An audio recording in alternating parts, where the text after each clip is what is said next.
Atop the salt-encrusted docks and piers of Seattle squats an ugly clapboard shack, its windows smeared with grime and the walls draped in fishing nets. The Oil Slick, an aptly named bar riddled with age and barnacles, but a sanctuary to the swarm of deckhands and sailors that spend their days scurrying across the rotting hulls of ships and their nights slipping into a drunken stupor. It's a rough bar where a careless comment will earn you a punch to the face and a long fall into grimy waters below. On any given night, one can find an aged Chinese sailor curled up against the bar, broad-shouldered old salt with a bulging gut and an empty stare pasted across his white face. His name is Hao Ming, but to the regular float Sam of the pub, he is known as the man of the 28 dragons. 28 scaly tattooed reptiles twine insinuously across his arms and legs and twist menacingly across the bunched muscles on his back. Hal claims each dragon represents a crucial part of his life, stories transformed into ink. Buy him a drink and he'll be happy to share the thrilling tales behind each one, carefully describing how the dragon's colors represent his joy, terror, love, loss, and death. Visit him 28 nights and buy him 28 drinks, and the powerful stories of his life will weave and merge before your eyes until they resolve into the aging man drinking next to you. And then, satisfied you have exhausted his treasury of adventures, you'll excuse yourself and float out into the night, the light and noise of the oil shack bobbing away across the dark waves. And the man of the 28 dragons will finish his drink and clutch his faded shirt to his chest, his last secret, his hidden dragon safe. He swore long ago to never reveal the tattoo or the story to any living soul, and he never has. Except once. Once, on a stormy night, when the rain spattered like ink across the grimy windows and the wind howled through the cracked wood when he told the story to me. It began as an entertaining night as I leaned on the counter, sipping my poison and watching Ming pummel the face of some quartermaster who had drunkenly slurred a remark pertaining to "damn slant eyes" from across the bar. Stumbling backwards, the sailor grabbed at Ming's shirt, tearing the front and momentarily revealing Ming's chest. With a roar, Ming caught him under the chin and the drunkard slumped to the floor. Game over. Ming pulled his shirt back across his shoulders and walked back to his drink. The noise in the bar returned to normal and everyone laughing and continuing their private banter. I was the only one who noticed it. The black serpent scrawled over his heart. A Chinese dragon, its broad tail curling in loops behind it, long whiskers sprouting from its face like tangles of wet hair. Arming myself with the twin barrels of guile and alcohol, I took the seat next to him and offered him several slugs of amber liquid. He recognized me as one of the regulars and knowingly accepted my offer. "Okay, friend," he winked, holding out his arms. "What story you want to hear tonight?" I pointed my finger at his chest, indicating the hidden serpent curled around his heart. His smile vanished in a flash. With an inscrutable gaze, he stared into my eyes. His heavy lips curled down into a frown, almost a grimace. "No good story," he grunted. "Forget you've seen it, okay?" I was tempted to give up, but noticed he was rocking slightly in his chair. Seizing my chance, I clapped him on the shoulder, telling him not to worry about it and ordering him several more drinks in the spirit of goodwill. 2 hours and a dozen drinks later, he broke. He began to sob quietly into his cup, telling me he was sorry, that he wanted to tell me but he swore he couldn't. With the precision of a surgeon, I knifed across his slurred words and stabbed into his psyche, prodding and poking until he dissolved completely. Closing his eyes, he began to tell the story of the Black Dragon. I'll share it with you here. The old clipper threaded its way across the currents of the South China Sea.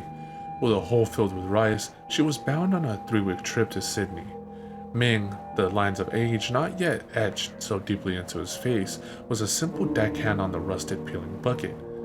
The days rolled into nights as Ming performed his duties, his mind locked on their destination. The poor condition of the ship meant it needed a long overhaul and dry dock when it reached port, granting the crew a longshore leave. The men joked every night around the dim steel cabin about the things they would drink, the places they would go, the women they would meet. But on the 10th day of the voyage, fate rose its middle finger against the ship and Ming's life. As the morning wore on, a steady breeze from the north quickly built into a typhoon. Waves pounded against and over the ship as the stinking wind tore across the bow. For the next 30 hours, Ming and the crew struggled against the howling chaos, shifting ballast and pumping the holds. Each man put every ounce of strength into saving the clipper, and ultimately his own life. Two of the crew were torn from the deck and swallowed by the storm, and at long last there was nothing left to do but sit in the dark cabin and beg Poseidon for mercy. The crew awoke to a cloudless sunrise, the sea once again tranquil and flat.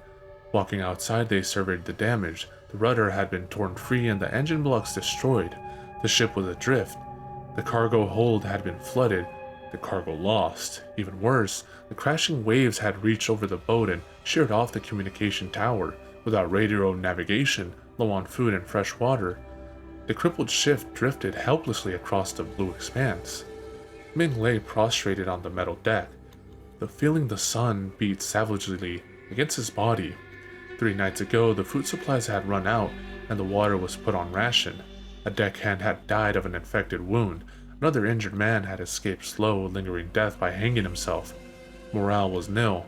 Even the captain had begun to eye the end of his own pistol. The next night, a light appeared on the horizon. "Rescue!" cried the men to one another. They quickly built and lit a signal fire on deck and waved flashlights into the dark, yelling and screaming out to their saviors. Their efforts were successful. The bright light was moving closer. At this point in his story, Ming dropped his voice into a low whisper. The crew's elation only rose as the ship drew near. Soon a second light could be discerned under the first. The glow from the ship lit up the dark outlines of the men on the deck. They laughed and shouted, "Hello?" across the water, but not Ming. Backing away from the light, Ming stumbled down the deck until he reached the cabin. Peering out of the metal porthole, he watched the men slowly realize what he had noticed first. There weren't 2 lights. There was one light, reflecting off of the undisturbed surface of the water, above, floating high over the waves. The ship lighted into view. A dull silver dome hundreds of meters across eclipsed the stars as it bore down upon the boat, its underside blazing with the inferno of the sun. A fire of light climbed up the side of the hold and spilled across the deck, enveloping the crew. Hard hammering, Ming collapsed below the porthole. Outside, he hears the surprised cries of the men rising above the crackling of the luminous air. A pistol shot rings out, and another. Ming flees across the cabin. Spotting a metal locker, he ducks inside, pulling the door shut. More shots. Then the cries of men morph into screams and shrieks. Crouched over, Ming peers through a gap along the floor of the locker. Suddenly, the scream stops mid-breath. A spear of light smashes into the boat, the steel hull groaning and twisting. The inferno spreads across the length of the boat, penetrating into the cabin. The light pounces from the gap into Ming's eyes. With a yelp, he falls back. The blaze vanishes. Silence shrouds the ship. Ears ringing and eyes burning. Ming's head reels. He crouches down to peer through the crack again. Nothing. Minutes pass. With short breaths, he slowly reaches up to the latch, but as vision swims back into his clouded eyes and the ringing in his head subsides, he freezes. A soft noise brushes against a cloud of silence. Pit-pat. Half deafened by the hammering of his heart, Ming listens to the stillness outside. Pit-pat, pit-pat, pit-pat. He leans back down to the slit and peers across the cabin, blinking the darkness out of his eyes. Pit-pat, pit-pat. The gentle disturbance growing louder. Pit-pat, pit-pat, pit-pat, pit-pat. Struggling to see what lies beyond the upper edge of his vision, he lays his head flat against the metal floor. A long, black tendril drips down from the darkness above. Pat. Ming nearly cries out, but swallows before it escapes his lips. Pit. Wide-eyed, he gazes as the thin legs of some unknown creature gently slap against the floor. Pat. Cylindrical and inch wide, the legs end in a knobby stub that flattens as it hits the metal.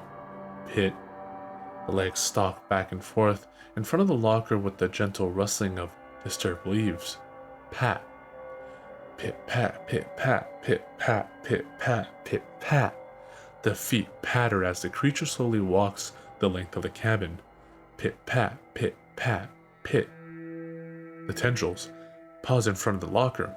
Frozen in fear, Ming watches as they delicately lumber close. Silence. With a softer sound than before, like the brushing aside of a curtain, unseen arms explore the door of the locker, prodding, searching. A sharp screech of metal, and the latch begins to rattle. As the bolt slides open, Ming clamps his eyes shut. A sudden brilliance of light flows in from the gap. A sudden pitter and the latch falls down. Soft footsteps retreating from the cabin, the light disappears. Once again, Ming is left in the blackness. The next morning, he slowly exits the locker and wanders onto the deck.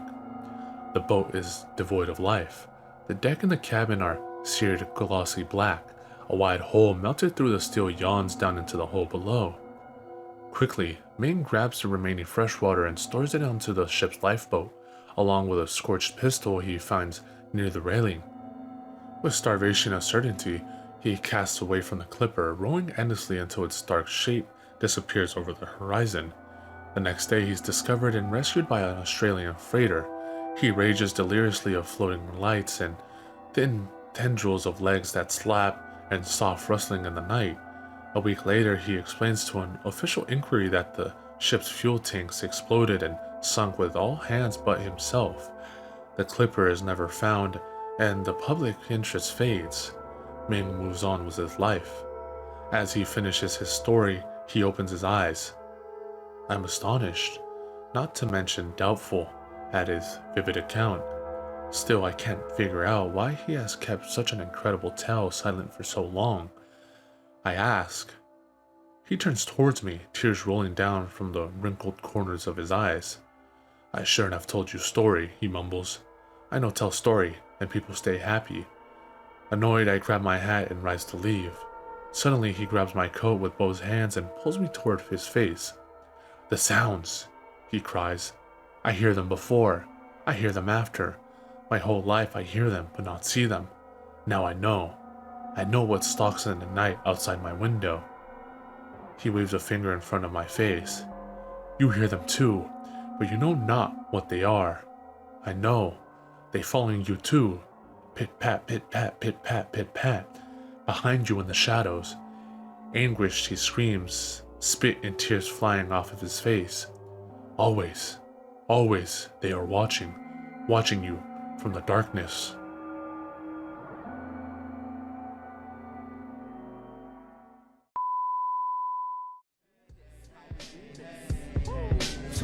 Letting the blow, plus getting the dough. We be checking your hole while you sweating the flow. I be's intellectual, incredible, flexible. I turn the virgin sexual, impeccable, but technical. I be the first letter, you ain't know. Check the alphabetical order. My natural elements, chemical slaughter to leave it cruel. More bloodier than menstrual waters. On the 28th, your thoughts are pennyweight. I'ma generate these bonds. Watch as I detonate. At any rate, I separate like races. Niggas segregate you featherweights.